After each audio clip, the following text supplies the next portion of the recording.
किसी ने बड़े काम की बात कही है। इंसान बिना मुहूर्त के पैदा होता है और बिना मुहूर्त के मर भी जाता है, फिर भी पूरा जीवन मुहूर्त के पीछे भागता रहता है। नमस्कार दोस्तों, एक छोटी सी कहानी ये भगवान कृष्ण और अर्जुन के जीवन से जुड़ी हुई है। एक बार भगवान कृष्ण और अर्जुन घूम रहे थे, ऐसे ही भ्रमण पर निकले हुए थे। तो रास्ते में जाते समय वो देखते हैं कि एक आदमी है जो भीख मांग रहा है। ब्राह्मण है, हालांकि उसका चेहरा बहुत दिव्य था। उनको लगा ये बहुत सज्जन आदमी है, लेकिन भिक्षा मांग रहा है। तो अर्जुन को दया आ गई। उन्होंने कहा, प्रभु ये देखिए इसको क्यों भिक्षा मांग रहा है। तो भगवान कृष्ण तो कुछ नहीं बोले, लेकिन अर्जुन ने उसको दे दिए, उसको मुहरे दे दी। उनके पास जितनी मुहरे थी उन्होंने उसको उठा करके दे दिया और कहा कि ब्राह्मण देवता ये रख लीजिए, ये आपके काम आएगा, अब आपसे भिक्षा मत मांगिएगा। उन्होंने कहा ठीक है। ये आगे बढ़ गए दोनों लोग। उधर ब्राह्मण जो था, जो भिक्षा मांग रहा था, वो उसको लेकर के घर की तरफ जाता है और थोड़ा ही आगे बढ़ा था कि उसको एक चोर मिल जाता है। अब चोर मिला, देखा, पूछा क्या रखे हो। तो चोर था, उसके पास हथियार था। उसने डरा करके उसको उसके पूरे मुहरे ले ली। अब वो खाली हाथ पहुंचा घर पे, कुछ नहीं मिला। फिर उसके बाद वो दूसरे दिन से फिर उसी काम में लग गया। एक हफ्ते बाद फिर भगवान कृष्ण और अर्जुन फिर उसी रास्ते से निकले हुए थे। फिर ये देखते हैं तो अर्जुन फिर देखे तो कहे कि अरे ये तो वही है। तो उन्होंने पूछा, भाई क्या हुआ, ये आपको उस दिन हमने इतना वो दिया था, आप फिर भिक्षा मांगना शुरू कर दे। तो बताए भाई, एक चोर लेकर के चला गया। अब इस बार भगवान अर्जुन को फिर नहीं रहा गया, उन्होंने निकाला और एक उनको फिर रत्न दे दिया और कहा ये लीजिए, बहुत ही कीमती रत्न है, ये आपके काम आएगा। अब फिर उसको लेकर के गए, वो ब्राह्मण देवता लेकर के गए और ले गए, कहे इसको कहाँ रखें। तो अपने घर में गए तो एक गगरी उनके पास थी, सुराही, उसमें रख देते, पुराने से थी, कहे सुरक्षित रहेगी। और उसके बाद वो लेट गए तो उनको नींद आ गई। इधर जो उनकी पत्नी है वो पानी भरने के लिए गई थी तालाब पे, एक सुराही लेकर के, गगरी लेकर के। लेकिन दुर्भाग्यवश वो गगरी उनकी गिर गई और फूट गई। अब वो पानी उनको चाहिए था, वापस आती है वो, और वह जो दूसरी गगरी थी, सुराही थी, जिसमें उन्होंने वो रख दिया था, रत्न को रखा था, उसको लेकर के जाती हैं। उनको पता नहीं था।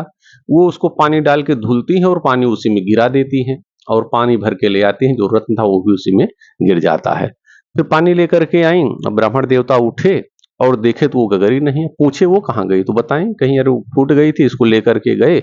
वो कहे अरे उसमें तो बहुत बड़ा एक कीमती सामान था, लेकिन उन्होंने कहा था हमको पता नहीं था, हमने तो उसको पानी में डाल दिया। अब फिर वो वापस आ गए, लेकिन ब्राह्मण देवता, चूंकि एक जो उनको कीमती सामान मिला था, बहुमूल्य सामान मिला था, वो भी चला गया। अब वो फिर अगले दिन फिर उसी काम पर लग गए। अब एक हफ्ते बाद फिर भगवान कृष्ण और अर्जुन उसी रास्ते से निकले। अब फिर देख रहे हैं अर्जुन वही, ब्राह्मण देवता फिर मिल गए। कहे भैया क्या हुआ, एक बार आपको ये ले लिया, दूसरा मोहर दिए, उसका क्या हुआ, जो रत्न आपको दिए थे। तो बताए अपनी कथा कि ये हुआ। तो अब उनके पास कुछ था भी नहीं। तो भगवान कृष्ण ने कहा अब इस बार आप कुछ नहीं दोगे, इस बार मैं देता हूं। तो उनके पास 2 पैसे थे और भगवान कृष्ण ने उठाए, कहे ये ले लो। अब ब्राह्मण देवता को 2 पैसा भगवान कृष्ण ने दे दिया। अब उसके बाद ये आगे बढ़ गए। अब ब्राह्मण देवता 2 पैसे पा करके सोच रहे हैं इसका क्या होगा, इससे क्या करूंगा, 2 पैसे में तो कुछ होने वाला है नहीं। लेकिन वो उसको लेकर के आगे जा रहे थे। तो आगे जा रहे थे तो उसी समय उनको एक मछुआरा मिल गया, जो मछली को पकड़ के ला रहा था। रखे था बर्तन, मछली जीवित थी, मरी नहीं थी। अब ब्राह्मण के मन में आया कि ऐसा करते 2 पैसे में कुछ होगा नहीं, इसी मछली को ले लेते हैं और ये इसको ले जाकर के मार देगा, इसको मरने नहीं देते, इसको ले जाकर के छोड़ देंगे पानी में। उसको पूछे उससे और कहे भैया ये लो, 2 पैसे ले लो, हमें ये मछली दे दो। मछली ले लिए, उसके बर्तन के साथ मछली ले लिए और अपने कमंडल में डाल दिए पानी के साथ। आगे बढ़ गए। आगे बढ़े, ले जाकर के उसको, मछली को वहां पानी में छोड़े।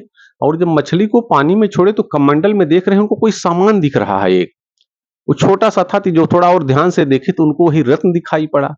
अब जब रत्न दिखाई पड़ा तो वो जोर से खुश हो गए वो, और कहे कि मिल गया, मिल गया, मिल गया, ऐसा सोचे। मिल गया तब तक वो देखते कि एक आदमी, वही जो चोर है, वो उधर से गुजर रहा था।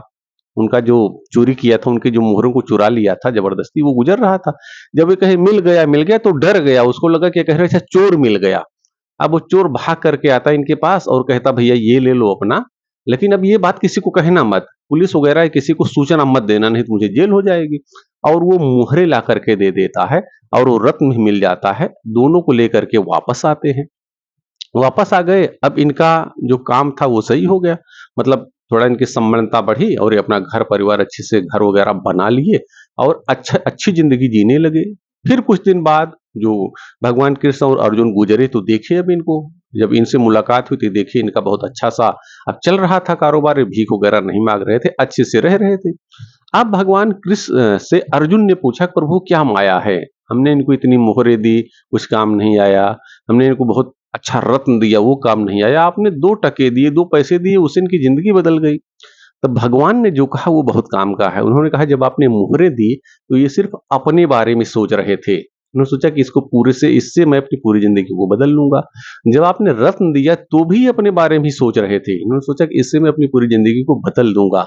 लेकिन जब मैंने इनको 2 टके दिए तब ये मछली के बारे में सोचे, दूसरे के बारे में सोचे कि मैं दूसरों का हित कैसे कर सकता हूँ। और जब इंसान दूसरों के हित के बारे में सोचना शुरू करता है तो उसका अपना हित स्वयं शुरू हो जाता है। इसलिए इनका जीवन बदल गया। जब इन्होंने मछली के बारे में सोचा तो इनको रत्न भी मिल गया और वो पैसा भी मिल गया और इनके अंदर संपन्नता आ गई। तो बड़ी छोटी सी कहानी है दोस्तों, जिसका सार ये है कि परोपकार की भावना मन में रखिए। कोशिश कीजिए कि दूसरों का उपकार आपके द्वारा किस तरह से हो सकता है, उस पर पूरा ध्यान दीजिए। व्यवहारिक क्षेत्र में भी आप देखेंगे कि जो लोग दूसरों की जिंदगी को आसान बनाने की कोशिश करते हैं, उनकी जिंदगी अपने आप आसान होती जाती है और वो धन धान्य से संपन्न हो जाते हैं। किसी भी प्रोडक्ट को लेकर के आप देख सकते हैं। तो भगवान ने वो समझ दी हुई है। भगवान ने जो भी चीजें दी हुई है उसमें एक गुण है कृतज्ञता। भगवान ने जो चीजें हमें दी हुई है हम उन सभी चीजों के प्रति कृतज्ञ रह सकते हैं। और ये ऐसा गुण है कि जितना हम कृतज्ञ रहेंगे उतना ही हमारे जीवन में गुणों की भरमार होती रहेगी, वस्तुओं की, अच्छी चीजों की भरमार होती रहेगी। तो भगवान ने जो भी चीजें आपको दी हुई हैं उन सभी चीजों के प्रति कृतज्ञता का भाव अपनाइए और अपने जीवन को बेहतर से बेहतरीन बनाइए। याद रखिए, ऊपर वाले न भूलते हैं न भूल करते हैं, वह आपके प्रत्येक कर्म का फल अवश्य देते हैं। बहुत बहुत धन्यवाद।